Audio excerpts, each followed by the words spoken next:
तव कथमृतं तप्तजीवनं कुविभीडितं कल्मषापहं श्रवणमङ्गलं শ্রীমদাততং ভুবি গৃণন্তি যে ভূরিদা জনাঃ। নমস্কার, আমরা শ্রীরামকৃষ্ণ কথামৃত পাঠের কলিকাতায় বিদ্যাসাগরের সাথে রামকৃষ্ণদেবের মিলনের প্রথম পরিচ্ছেদ এবং দ্বিতীয় পরিচ্ছেদ পাঠ করেছি। আজকে আমরা পাঠ করব তৃতীয় পরিচ্ছেদ, ঠাকুর শ্রীরামকৃষ্ণ জ্ঞানযোগ বা বেদান্ত বিচার। বিদ্যাসাগর মহাপণ্ডিত যখন সংস্কৃত কলেজে পড়িতেন তখন নিজের শ্রেণীর সর্বোৎকৃষ্ট ছাত্র ছিলেন। প্রতি পরীক্ষায় প্রথম হইতেন ও স্বর্ণপদকাদি বা মেডেল বা ছাত্রবৃত্তি পাইতেন। ক্রমে সংস্কৃত কলেজের প্রধান অধ্যাপক হইয়াছিলেন। তিনি সংস্কৃত ব্যাকরণ ও সংস্কৃত কাব্যে বিশেষ পারদর্শিতা লাভ করেছিলেন। অধ্যাবসায় গুণে নিজে চেষ্টা করিয়া ইংরেজি শিখিয়াছিলেন।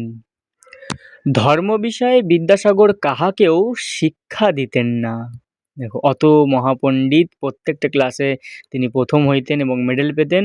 তিনি ধর্ম বিষয়ে কাউকে শিক্ষা দিতেন না। তিনি দর্শনাদি গ্রন্থ পড়িয়াছিলেন। মাস্টার একদিন জিজ্ঞাসা করিয়াছিলেন, আপনার হিন্দু দর্শন কিরূপ লাগে? তিনি বলিয়াছিলেন, আমার তো বোধ হয় ওরা যা বুঝতে গেছে বুঝাতে পারে নাই। তাহলে বিদ্যাসাগর কি বলছেন, যখন মাস্টার তাকে প্রশ্ন করছেন আপনি হিন্দু দর্শন কিরূপ লাগে, তখন অসাধারণ এক উত্তর দেন। বিদ্যাসাগর বলেন, আমার তো বোধ হয় ওরা যা বুঝতে গেছে বা বুঝাতে গেছে তাহা বুঝাতে পারে নাই। হিন্দুদের ন্যায় সাধ্যাদি ধর্মকর্ম সমস্ত করিতেন, গলায় উপবীত ধারণ করিতেন, বাংলায় যে সকল পত্র লিখিতেন তাহাতে শ্রী শ্রী হরিশরণম ভগবানের এই বন্দনা আগে করিতেন। মাস্টার আর একদিন তাহার মুখে শুনিয়াছিলেন তিনি ঈশ্বর সম্বন্ধে কিরূপ ভাবেন। বিদ্যাসাগর বলিয়াছিলেন, তাকে তো জানবার জো নাই, এখন কর্তব্য কি? আমার মতে কর্তব্য আমাদের নিজের এরূপ হওয়া উচিত যে সকলে যদি সেরূপ হয় পৃথিবীর স্বর্গ হয়ে পড়বে। প্রত্যেকের চেষ্টা করা উচিত যাতে জগতের মঙ্গল হয়। বিদ্যা ও অবিদ্যার কথা কহিতে কহিতে ঠাকুর ব্রহ্মজ্ঞানের কথা কহিতেছেন। বিদ্যাসাগর মহাপণ্ডিত, স্বরদর্শন পাঠ করিয়া দেখিয়াছেন, বুঝি ঈশ্বরের বিষয় কিছুই জানা যায় না। শ্রীরামকৃষ্ণ ব্রহ্ম, বিদ্যা ও অবিদ্যার পার। তিনি মায়াতীত। এই জগতে বিদ্যা মায়া, অবিদ্যা মায়া দুই আছে। জ্ঞান ভক্তি আছে, আবার কামিনী কাঞ্চনও আছে। সৎ আছে, অসৎও আছে, ভালো আছে, আবার মন্দও আছে। কিন্তু ব্রহ্ম নির্লিপ্ত। ভালো মন্দ জীবের পক্ষে, সৎ অসৎ জীবের পক্ষে তার অতে কিছু হয় না। যেমন প্রদীপের সম্মুখে কেউ বা ভাগবত পড়ছে আর কেউ বা জাল করছে, প্রদীপ তো নির্লিপ্ত। সূর্য শিষ্টের ওপর আলো দিচ্ছে, আবার দুষ্টের ওপরও আলো দিচ্ছে। যদি বলো দুঃখ, পাপ, অশান্তি এ সকল, তবে কি? তার উত্তর এই যে ওসব জীবের পক্ষে। ব্রহ্ম নির্লিপ্ত।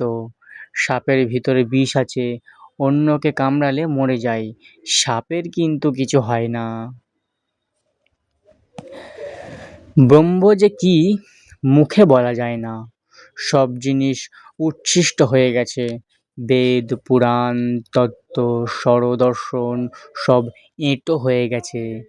মুখে পড়া হয়েছে, মুখে উচ্চারণ হয়েছে, তাই এঁটো হয়েছে।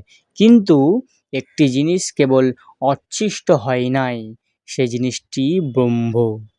ব্রহ্ম যে কি আজ পর্যন্ত কেহ মুখে বলতে পারে নাই। বিদ্যাসাগর বন্ধুদের প্রতি, বাহ, এটা তো বেশ কথা, আজ একটি নূতন কথা শিখলাম। শ্রীরামকৃষ্ণ এক বাপের দুটি ছেলে, ব্রহ্মবিদ্যা শিখবার জন্য ছেলে দুটিকে বাপ আচার্যের হাতে দিলেন। কয়েক বৎসর পরে তারা গুরুগৃহে থেকে ফিরে এলো। এসে বাপকে প্রণাম করলে বাপের ইচ্ছা দেখেন এদের ব্রহ্মজ্ঞান কিরূপ হয়েছে। বড় ছেলেকে জিজ্ঞাসা করিলেন, বাপ, তুমি তো সব পড়েছ, ব্রহ্ম কিরূপ বলো দেখি। বড় ছেলেটি বেদ থেকে নানা শ্লোক বলে বলে ব্রহ্মের স্বরূপ বুঝাতে লাগলো। বাপ চুপ করে রইলেন। যখন ছোট ছেলেকে জিজ্ঞাসা করিলেন, সে হেঁট মুখে চুপ করে রইল, মুখে কোনো কথা নাই। বাপ তখন প্রসন্ন হয়ে ছোট ছেলেকে বললেন, বাপু, তুমি কিছু বুঝেছ, ব্রহ্ম যে কি মুখে বলা যায় না। অসাধারণ গল্প বললেন না। এক ব্রাহ্মণের দুটি ছেলে তার গুরুর কাছে পাঠিয়েছেন এবং শিক্ষালাভের পর যখন আসে তখন দুজনকে ব্রহ্ম কি বাপ জানতে চায়। তখন বড় ছেলে নানা বেদ থেকে প্রশ্ন শ্লোক নানাভাবে বলতে লাগে, কিন্তু ছোট ছেলেকে জিজ্ঞাসা করলে ছোট ছেলে চুপ করে থাকে। তখন বাবা তাকে বলে যে ব্রহ্ম কী জিনিস তা মুখে বলা যায় না, তুমিই কিছু বুঝেছ। মানুষ মনে করে আমরা তাকে জেনে ফেলেছি। একটা পিঁপড়ে চিনির পাহাড়ে গেছিল, এক দানা খেয়ে পেট ভরে গেল, আর এক দানা মুখে করে বাসায় যেতে লাগলো। যাওয়ার সময় ভাবছে এবার এসে সব পাহাড়টি লয়ে যাব। ক্ষুদ্র জীবেরা এই সব মনে করে, জানে না ব্রহ্মবাক্য মনের অতীত। যে যতই বড় হোক না কেন তাকে কি জানবে। শুকদেবাদি না হয় ঢেউ পিঁপড়ে চিনির ৮-১০টা দানা না হয় মুখে করুক, তবে বেদে পুরাণে যা বলেছে সে কীরকম বলো জানে। একজন সাগর দেখে এলে কেউ যদি জিজ্ঞাসা করে কেমন দেখলে, সে লোক মুখ হাঁ করে বলে, ও কি দেখলুম, কি হল্লোল কল্লোল। ব্রহ্মের কথাও সেরকম। বেদে আছে তিনি আনন্দ স্বরূপ সচিতানন্দ। শুকদেবাদি এই ব্রহ্মসাগর তটে দাঁড়িয়ে দর্শন স্পর্শন করছিলেন। একমতে আছে তারা এ সাগরে নামেন নাই, এ সাগরে নামলে আর ফিরবার জো নাই। সমাধিস্থ হলে ব্রহ্মজ্ঞান হয়, ব্রহ্মদর্শন হয়। সে অবস্থায় বিচার একেবারে বন্ধ হয়ে যায়, মানুষ চুপ হয়ে যায়, ব্রহ্ম কি বস্তু মুখে বলবার শক্তি থাকে না। লুনের ছবি লবণ পুত্তলিকা সমুদ্র মাপতে গিয়েছিল। সকলের হাস্য, কত গভীর জল, তাই খপর দেবে। খপর দেওয়ার আর হলো না, যাই নামা অমনি গলে যাওয়া, কে আর খপর দিবে। একজন প্রশ্ন করিলেন, সমাধিস্থ ব্যক্তি যাহার ব্রহ্মজ্ঞান হয়েছে তিনি কি আর কথা কন না। শ্রীরামকৃষ্ণ বিদ্যাসাগরের প্রতি। শঙ্করাচার্য লোকশিক্ষার জন্য বিদ্যার আমি রেখেছিলাম। ব্রহ্মদর্শন হলে মানুষ চুপ হয়ে যায়, যতক্ষণ দর্শন না হয় ততক্ষণই বিচার। ঘি কাঁচা যতক্ষণ থাকে ততক্ষণই কলকলানি। পাকা ঘির কোনো শব্দ থাকে না, কিন্তু যখন পাকা ঘি আবার কাঁচা লুচি পড়ে তখন আর একবারে ছ্যাঁক কলকল করে। যখন কাঁচা লুচিকে পাকা করে তখন আবার চুপ হয়ে যায়।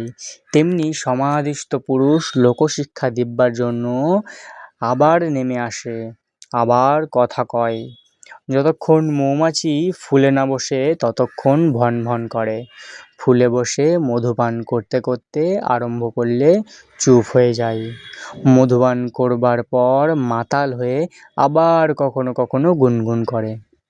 পুকুরে কলসিতে জল ভরবার সময় ভক ভক শব্দ হয়, পূর্ণ হয়ে গেলে আর শব্দ হয় না। তবে আর এক কলসিতে যদি ঢালাঢালি হয় তাহলে আবার শব্দ হয়। ওম নিরঞ্জনং নিত্যমনন্তরূপং ভক্তানুকম্পাহিত বিগ্রহং বৈ ঈশাবতারং পরমেশমিড্ডং তং রামকৃষ্ণং শিরসা নমামঃ। এখানেই তীর্থ পরিচ্ছদ শেষ। যদি কিছু ভুল ত্রুটি হয়ে থাকে তাহলে আপনারা ক্ষমা মার্জিত করবেন। আমিও প্রথম পড়ছি, তাই একটু আধটু ভুল হতে পারে। নমস্কার।